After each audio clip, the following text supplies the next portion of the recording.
waiting on the moment here. The moment is now for people who are illogical to be made logical one way or another.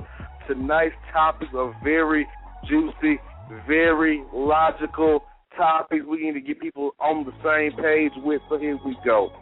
Follow us on Twitter at Think with Logic TV without the I. That's THNK with Logic TV. Get at it. At Gerald the Bossman. That's me. At Asai85. We don't know what that means, but we know that's her name. That was we alleged. We don't know for sure. We don't know. All right, get True Speech at my True Speech. Get that done. At Bossman Show. At Bossman ENT Group. Instagram, IG. Think with Logic TV. That's same for the YouTube channel too. Think with Logic TV. Subscribe to it now. Emails. Same thing. Think with Logic TV at gmail.com and bossmanshow at gmail.com. Please don't send bad emails, but I know you are because that's what you all do. You send bad emails to the show. So that's what we got going right now. We'll be joined by True Speech hopefully the next few minutes. We'll hopefully be joined by Nique, not Nick, the next few minutes as well because he's not been fired. No, you guys think he's always fired, so he's not. He is on the staff now. You want to know somebody who's been fired? Just this is the last show. Then you know. Okay, that's what I gotta say about that. So people get fired for quote various reasons. That happens. So, Erica, what's good? Are you having a good day for various reasons? Yes, I'm having a great day for various reasons. And those various reasons send me into a tailspin. So, yes, I'm having a great day. How about you? I'm doing great. Bad names, bad calls and all, bad takes and all. Day's doing pretty well considering all things. And we are now joined by the man himself, from Memphis, Tennessee, Dominique Cooper, a.k.a. TSU alum, a.k.a. one half of the Tennessee Connection here in Memphis. What's good, bro? Yo, hello? We here, bro. Yo, why you know my whole name, though? Seriously? Erica told me to. I didn't tell him nothing, Nique. I didn't tell him a word. Like, really, my whole name? Like, yo. I might be on the text agency or something, but you use my whole name. Hey, well, we got one for you. I know one thing, not to give you my whole name if I'm getting searched by the cops. I know that. I know that.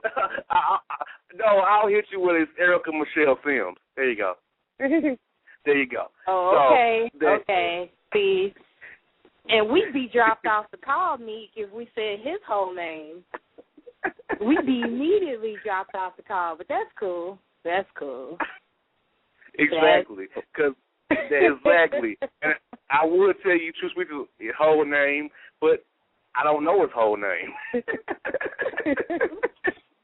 Well, it ain't hurt my feelings, so, whatever. As long as it's spelled right. But for various reasons, we'll know his whole name, but he will be here shortly. So, Erica, give us our boss report. What do you have for us as god-awful from this dummy? Okay. Well, y'all already know what dummy we're talking about. We're talking about America's favorite dummy, Mr. 10,000. It's probably like Mr. 20,000 at this point, but anywho, he's been on a string of just saying dumb stuff.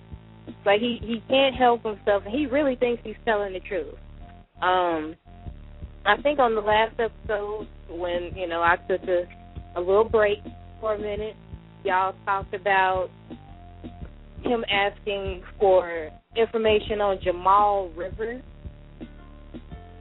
Yeah, Jamal River.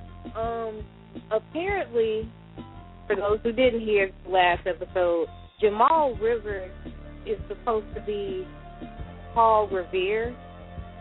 Now, again, number one, it's a random question because unless you're just sitting up in American history class, you're not really thinking of Paul Revere.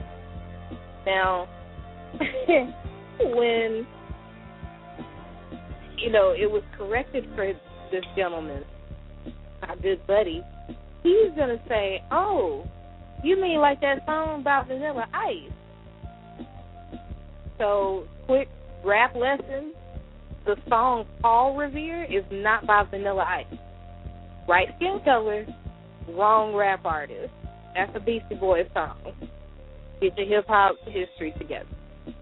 Then he's going to add on, Jamal River, the dude that started the Coffee Tea Party.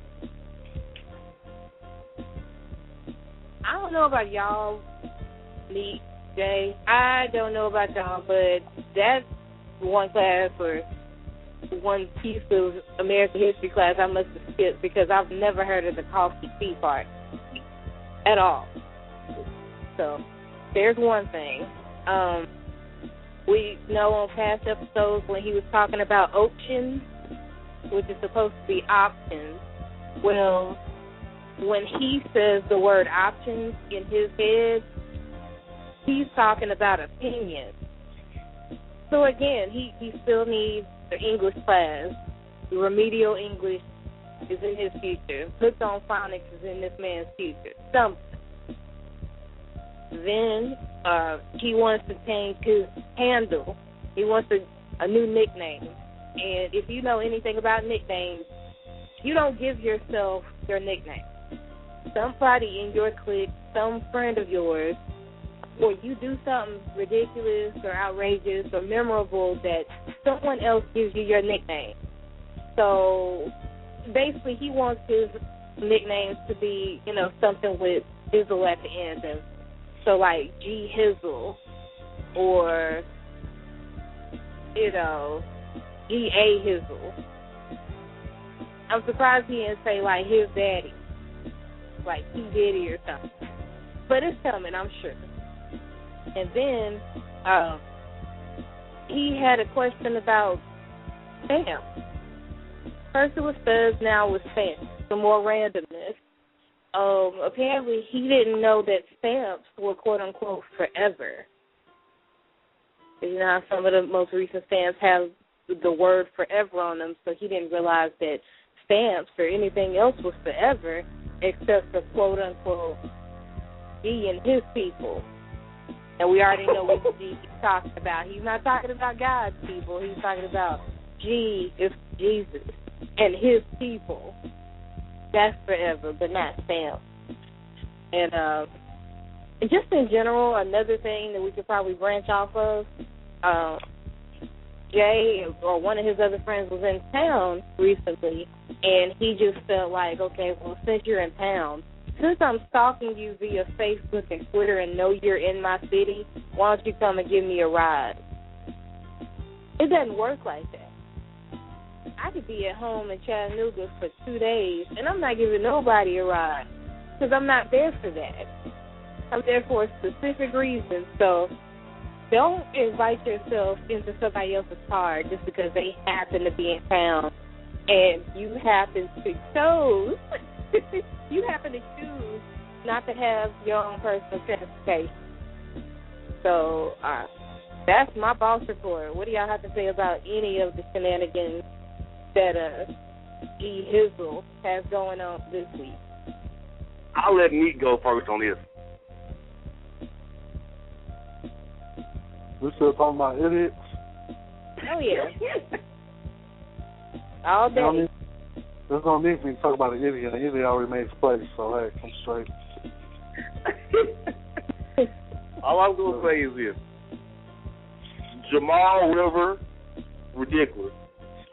Vanilla Ice did not make Paul Revere, and I'm sure I'm not very well versed in the Coffee Tea Party.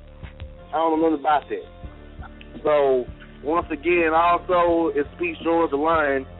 First of all, sir, there are something called forever stamps, and first of all, A forever stamp is something that you can put a stamp on anything and it's going to work for you. You get those at different places to sell stamps, okay?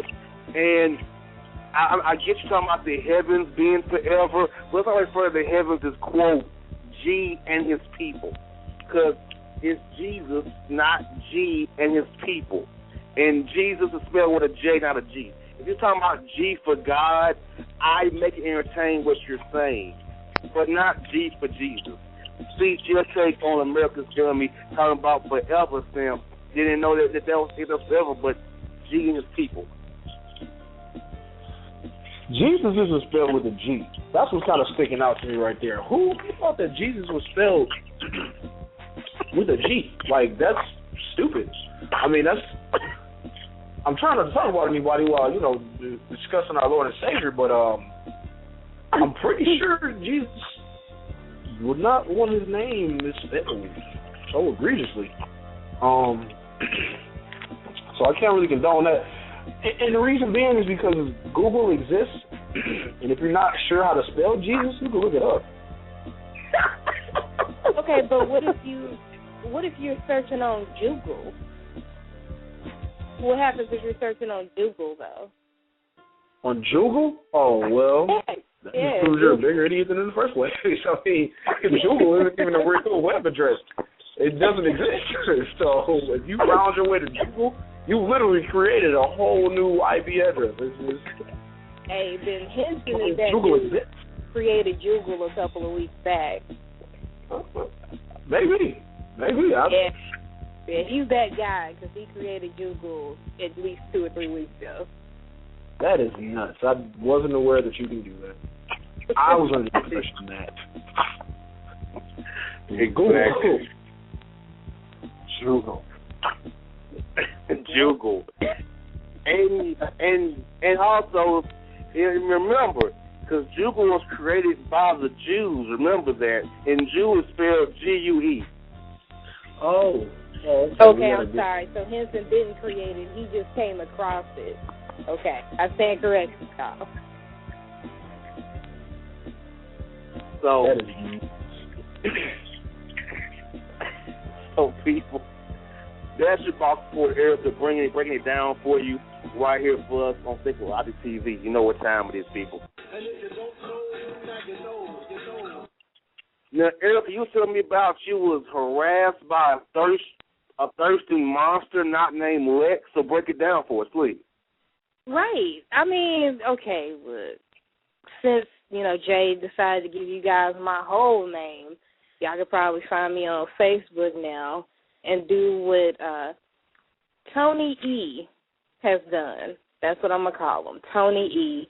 And he already started with... Yeah, and this time he even gave me his picture. So he said, "Hello, my love. I am Tony, your love. Here's my Yahoo email." He sends the email. Please, let's see.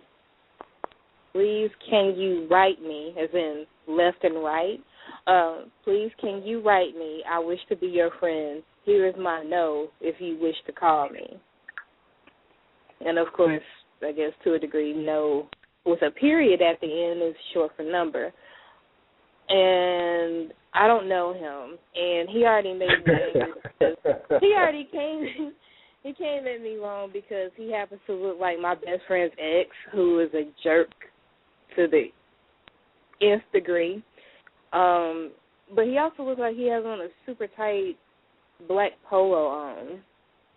It looks like his arms are getting the circulation cut off with a construction hat. I'm not really sure what's happening in this picture, actually. I guess he's at work, but at the same time, why are you wearing your little brother's medium polo with a construction hat? I don't know. But either way, no thank you. You're trying to dive in. That's why you got a construction hat on. You're trying to get ready for some hard labor.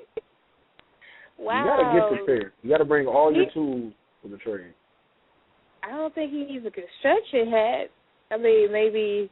Look, when you're trying to break down walls and destroy barriers, you got to come in, like Miley Cyrus said it best, with a wrecking ball. And everybody knows that construction sites require a hard hat. to be safe. So I think the hard hat makes sense. Okay, and then I say that with the utmost sarcasm. Shirt. Hey, explain this medium shirt then. Since you're on the road. I mean, when you're about to go to work, you need good circulation or a lack of circulation to get your muscles firing. So you put on the smallest shirt you can find to suffocate yourself, so therefore your blood starts pumping. So when you take the shirt off, you can breathe. Gotcha. Yeah, and I say that with the utmost sarcasm as well. Well, thank you indeed. for the explanation. Nique, your take on this with Erica? The way I described, dude, he might be a stripper. Yeah, but he's too little for me. He's I mean, too little talking for me to be a stripper. A hard hat and tight shirt, you know. Like what my female friends told me, that's what strippers wear, you know. I don't have strippers wear. So, I guess. So. But it's not appealing because he looks like a skinny guy.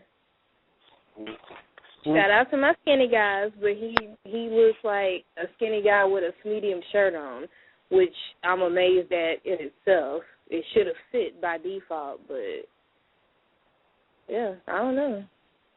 Well, I can't call. Erica, you have a text from Reggie in Roanoke, Virginia. Says, quote, Erica, if you don't want Tony, you damn sure can have me. Oh, well, send your picture because, you know, I need visuals.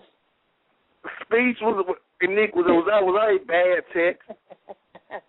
Yes, that was a bad text. You were talking to me. I mean, it was a thirsty text. Like, dude literally trying to back clean up like he's, you know, coming in fifth in the lineup. If you don't want him, you can damn sure have me. Well,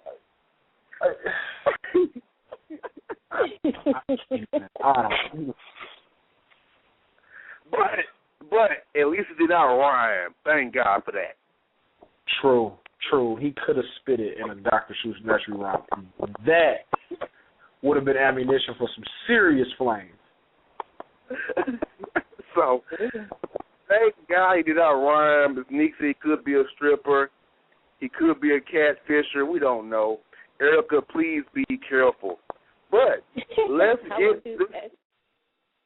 this time right here. Now, I want you guys to, we got an email at bossman@gmail.com asking us to address this issue. What time is too late to call a married friend of the opposite sex?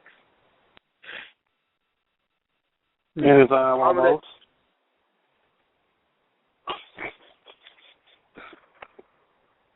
Man, I don't really know, man.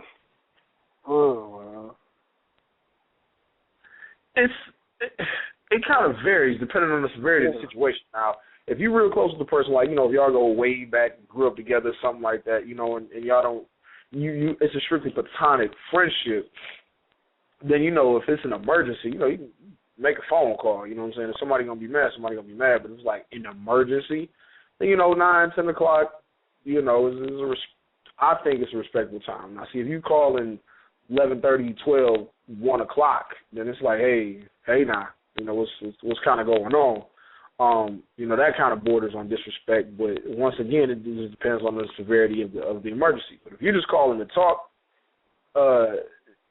8, 9, 10 o'clock, it's just like, all right, what y'all got to talk about? You ain't catching up at 10 o'clock in the evening. That's not going to happen. So I would say somewhere around, you know, that 8 to 10 o'clock range, if you just call them to talk, you know, if it's not something important, then, you know, it's kind of an issue. Yeah. And go ahead, Erica. Yeah, I would have to agree with Speech because I've had this conversation with a couple of my friends, and we were thinking about the 9 or 10 o'clock range also. And another thing that this person didn't even put in the email is like, okay, and Speech kind of said this too, it's like, how long have y'all been friends? Like, if this is a brand new person that, you know, your significant other has no idea, never seen them before, couldn't point them out in the lineup, then, yeah, we have questions. We can talk on speakerphone together, the three of us. But if you were talking to this person in that range or even maybe a little bit later before the relationship was even established and y'all were friends, just friends, nothing more, nothing less, then you could kind of play with that time a little bit. But I would also stick with the 9 or 10 o'clock range. Anything after that, we may be having a conference call. We may be having a speakerphone call. I agree. I said 8 being the ideal time to make the phone call, 9 being the drop dead time because, I was taught the booty call hours are from 10 to 6 a.m., okay? And you get into booty call hours, you're getting into 10 o'clock range. And if they're married, at 10 o'clock, they should be in the bed with their significant other, or their spouse, rather, about ready to handle some business or go to sleep or shower, whatever they do at that time of night, But 9 o'clock, I feel is a good, fair time. That should be the drop dead time of making phone calls to our married counterparts of the opposite sex. That's our friends. Now this is a sensitive issue we all have. This is why people who feel some type of way because we can't answer them at the time they call on the phone. Then they want to call 8, 9 times in a row.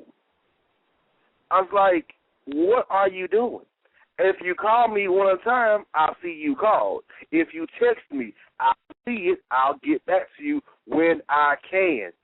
So what is the people's attitudes when you don't text them right away back or you don't call them right away back and they send repeated texts and calls and voicemails? How do you feel people get that feelings because you can't answer them at the time they want you to answer them? Your take on that, feel free to start, Nique, Speech, or Erica. Unless something is falling off, you're bleeding, or you're about to die, there's absolutely no need for you to blow up my phone. Like you said, one call, okay, I missed it, text me. I'll get back to you either way. But if I see you calling me back to back to back, then I'm going to start panicking because I'm thinking, oh, snap, this is an emergency. But if I call you back and I'm worried, is everything okay? Are you cool? And you're like, no, I just wanted to see what you were doing. Or, did you see the new Arsenio Hall show? That was tight. Like, if you just calling me just to talk, just to hear yourself talk and just to make sure that I hear you talk, I'm hanging up in your face. I'm hanging up in your face. And then we can talk about that the next time you decide to blow me up. I would have to agree with Erica. It's like, if it's not an emergency, if you've been calling to talk, and I'm busy, and you call on my phone 4, 5, 6, 7 times, I'm going to cuss you out. It is going to be an apocalyptic style cursing out. It is going to be bad. It is going to be awful. Because if I can't come to the phone, I can't come to the phone. Like when people are calling, they don't always understand what somebody else is doing on the line. And this is my problem again with that too. For some reason, all of a sudden, it's become a fad, or it hasn't become cool anymore to leave to leave an effing voicemail. People really get uptight about leaving voice. I'm like, that's what the voicemail service is for. If I can't answer the phone, leave me a voice message, because I might not be able to hold a conversation. But as soon as I get free, if I could, listen to a message, I'm like, oh, it's an emergency. Well, all right, cool, I got to go or something like that, and let me call you back. Or if you're like, hey, bro, this me, just calling to see what's good, hit me back. And I'm like, all right, cool, I'll call you when I'm done. That's the point of voicemail. Speech. That goes with the fad of not answering your voicemails, too. Because I have two friends. Voicemail, cool. But I have two friends that are notorious for not answering their voicemails, to the point where me and Jay made a video about it a few months back, because it was just irking the hell out of me. They wouldn't answer their voicemails and then call me back saying, yeah, you needed something? I already said it on the voicemail. Listen to that, then we can talk. So, yeah, both of those fads are getting out of control. Not leaving voicemails, and then these people who don't answer, who don't listen to the damn voicemails. And it's irritating because it's like you'll listen to somebody's phone or you look at their phone, they got like 14 unread or unheard voicemails. I'm like, dude, why don't you just look at your voicemails? Nobody checks voicemails no more. You sound like a jackass. You sound like a jackass. Hey, Nique, jump in on that, bro. Me personally, if you call me back to back like that, if I'm busy, you calling me back to back, if it's not an emergency, I don't see the need for me to either answer a phone call from you ever again. So I'm just saying, like, you know, I mean, what's the point? Like, you don't call me. Oh, did you see this? Like, bro, I'm at work and you call me about a video 5 times, really? Okay. The next time they call, I would never answer the phone. But, like, I don't understand why people do that, but, you know, if it's that important, leave a voicemail or text it. That's how I feel about it. Now, this is my thing about that. I'm a busy guy, as you all know. I'm on the road. I'm either at games, covering games, hosting shows. So, by default, if you call me one time, I got you. Or if you text, I prefer you to text me, I got you. Because I'm going to be real with you. When I don't listen to my voicemail. Not going to lie. But since I have an iPhone, it kind of tells me who it's from. You know, my little voicemail app I have in my little contact part of the phone. Oh, voicemail from, okay. I'll listen to that voicemail. I love how the iPhone is. I can listen to all my voicemails are listed by name. I don't have to listen to so I can pick and choose who it is. If Erica Speech or somebody like that, Nique, I listen to that voicemail. But really and truly, I worry you got to tell me, text me, because it's easy for me to do this. Okay, cool. Need me to do this? Oh, okay, got you, bro. I got you. Cool. So for me, yeah, I'm more of a texting kind of person. But even then, if you call me once, I see you call me. I see you text me. I got you. Okay. Like an example, a young lady sent me a picture this weekend and got upset and offended because I didn't say something back about her picture. What do you want me to say? You know what I'm saying? Like, really, what do you want me to say? Okay, now mind you, background. The background is I have screwed this female before in my life. So obviously, whatever your body type is, I'm cool with. You know what I'm saying? Well, I need to say extra. You know what I mean? It's like, what do you want me to say? Man, she just wanted some validation, man. She just threw the bait out there just to feel good about herself, dude. She was having a confidence issue. That's all it was, man. You know that, dude. She just wanted you to be like, oh, okay, well, you look nice. Oh, okay, well, cool. That's what's up. Thank you. She just wanted to feel good about herself. She was throwing out the compliment bait. She was fishing for compliments. But you played it smooth, man. You ain't got no trap. Right. She sure didn't get it. And so that's that topic on that one. And this is a hot topic in the streets. Can you be a parent and not have plans sexually with your significant other? Okay, how can a person with kids, whether it be male or female, say that they don't like to, quote unquote, plan sex like let sex happen? How can you say that when you have kids involved, when kids are in your home? You have to plan out or plan times for intercourse and connecting, right? I mean, that's my idea of it. I can't see a scenario where unless you send the kids to bed, you can go with the whatever happen, take. But if you're not doing that, you have to plan that crap out. Even if you are doing it, you still have a plan to be like, okay, we're going to do this day when the kids are asleep, blah, blah, blah, skip it. So what do you guys take on parents who say that they do not like to plan out their sexual escapades because they let it happen naturally? Your takes on that? Y'all parents that do that are killing me softly. I don't understand that, because if you have ever walked in on your parents or either of your parents doing a wild thing, that's traumatizing. Let's go there first. I'm not gonna pass that traumatization on to my kids. I'm not gonna do that. So when I have kids, they're gonna be out of town. They're gonna be knocked out. Whatever.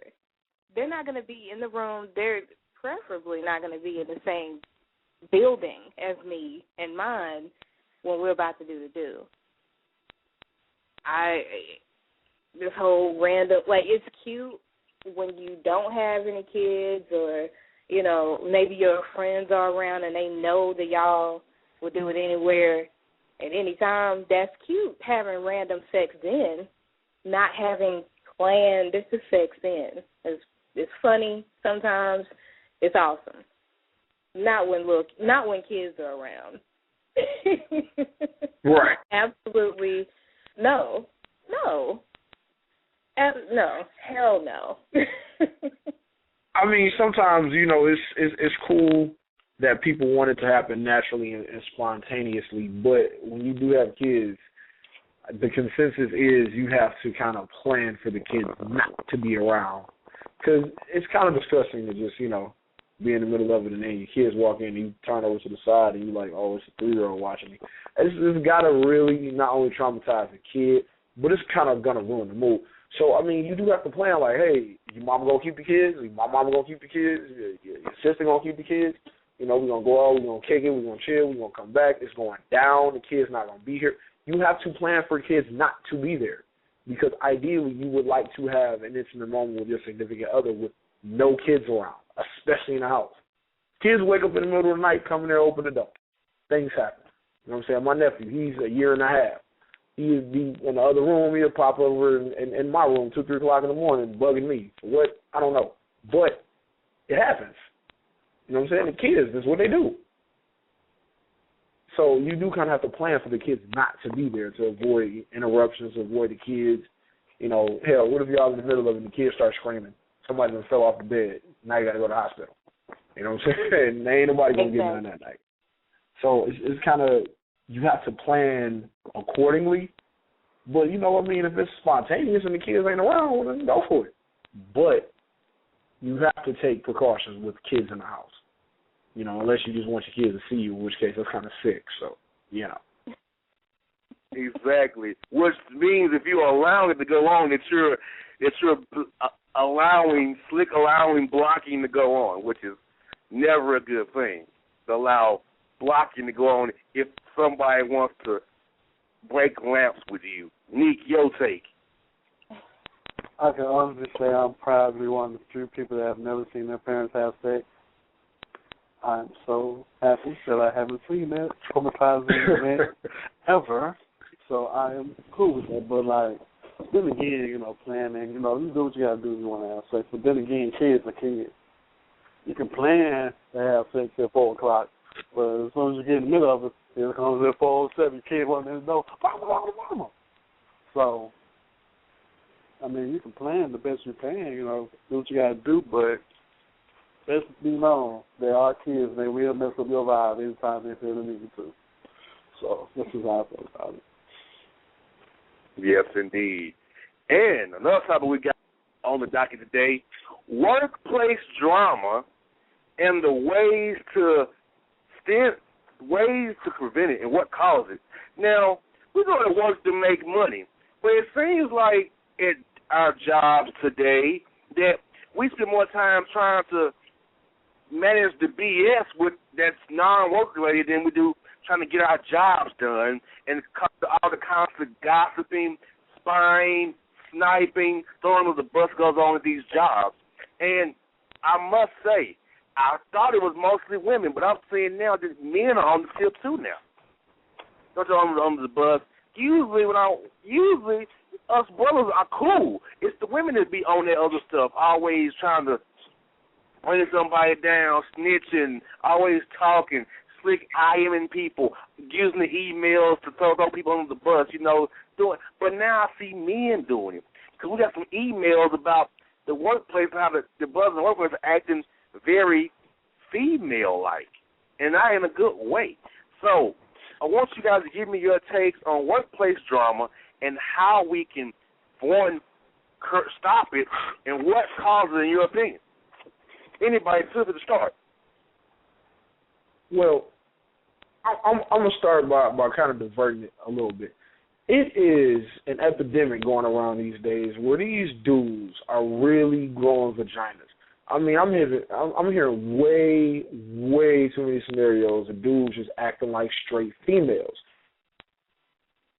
Bad. I mean, they really acting like women. I don't know what's going on. I don't know when it became acceptable for men to act like broads, but I don't condone it. I don't think it's cool. Dudes running their mouth like females, catching horrible emotions. Maybe they listening to too much Drake. I don't know what it is. Personally, I think it's a trend that needs to stop. I mean, men need to learn how to be men, dude. Like, I'm really seeing the feminization of the male species, especially black males. And I have a severe problem with that. You're a grown man. You're a grown-ass man in a job. Gossiping for what? That ain't going to make you no money. It's not going to do your job better. You know what I'm saying? Snitching and all of that, catching emotions, getting mad, slick talking behind people's back. That's not how dudes are brought up. You're not brought up like that. You know? I don't know what's going on with these guys these days, but I'm going to be honest with you. I'm highly disappointed in the male species in this generation. They are literally, I'm telling you, I'm going to just start handing out maxi pads as opposed to beer to these dudes now. It's sad. Oh, wow. Yes, indeed. Okay. Since I'm the only lady on this panel, I have to say that it's a generational thing because the women that I grew up, maybe not idolizing, but like my female role models aren't chatty, backstabbing, trifling women. They don't do that. So just like Speech was talking about, there's this new breed of men, or I guess more specifically black men, that just do the most in a negative way. It's the same thing with the women because it's like, I don't know, it's like in music. It's like, where's Lauryn Hill when you need her? Like, there's way too many people idolizing Nicki Minaj and not enough Lauryn Hill followers anymore as far as too. Yeah, as far as the women go too. So it's, yeah, I mean, and I've seen the whole chattiness from men and women, and it's always interesting. It's like men and women do the same things, but just for different reasons. I've seen where the women, it's almost for sport. It's more entertainment than trying to, you know, climb the social ladder at work. And with guys, it is a little bit like chess, more on the checkers side of things, but it's like I've seen guys do it to get up that social ladder without necessarily sleeping with anybody. And it's like more women do it for entertainment. And sometimes it's switched, like in other fields or other examples, but usually in the workplace I've seen where guys do it, and y'all really do it just to get up into a higher, you know, a higher position, whereas women tend to do it just to keep stuff going, just because they're so bored with their lives, it's not even funny. And as a woman, I hate saying that. That's annoying. Like, if we were doing it just to get to a better position at the workplace, it would still be trifling by every stretch of the imagination, but at least there's a means to that end, or ends to that means. But right now it's a blood sport. That's it. I like starting stuff. I like starting stuff because my life is boring, so I need to start stuff with homegirl in accounting. That's what makes my day better, as opposed to, okay, I'm going to keep my head down, I'm going to do what I need to do, talk to the right people, and make my way to the top without stepping on somebody else's neck to do it. But that's my take on it. Nique, yo, take, bro. First of all, I work in the psych ward, so workplace drama isn't needed. So I'm just, like, most of the time, when I see people that have it, it's just like, okay, you're not over what, and this, and you get to a point where you just got to shake your head and move on. And most of the word drama I'm hearing about comes from dudes.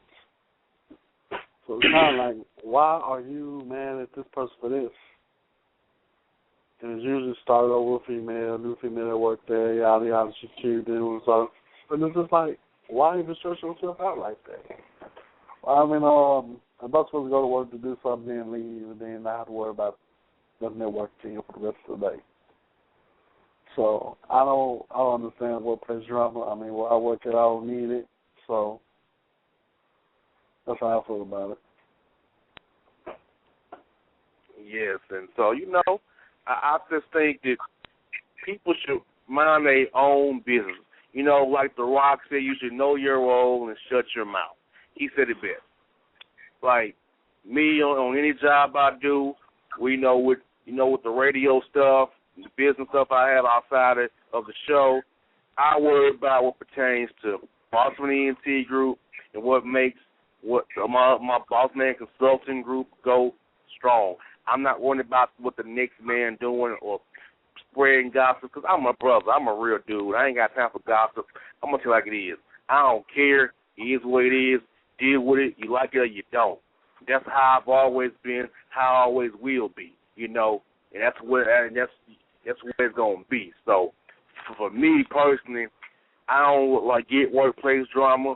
People just go to work, make their money, and go home. It's not work is not a social capital. Work is not where you're going to be popular. Work is not where you bring your home life to. You keep that stuff separate. You don't bring it to work. Some people, I love people who bring their whole argument with their husband the night before to work, or vice versa. I mean, really, do we really care about if you and Joel had an argument over, buying little Jimmy some clothes? We don't care. No, I don't care. I care less what you do for little Jimmy. I don't care if you go out and jump off a bridge. I wouldn't care. Go right ahead. So there you go. Oh, we have a few texts to read before we get out on the show. This one is from Areola in Kentucky. Says, I wish Mr. Man would talk more. He's very cute sounding. I really like him a lot. How about you, Mr. Man?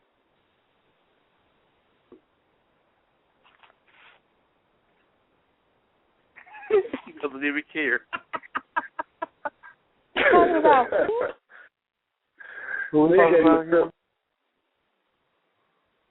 Yeah. She called you Mr. Man, Nique. Huh? She said she likes you. She looked what you would talk more. Yeah, I'm good. Also, another man says, Erica, please take my warm offering that I would love to offer you love and assistance from yours truly, Charlie, out of Alabama.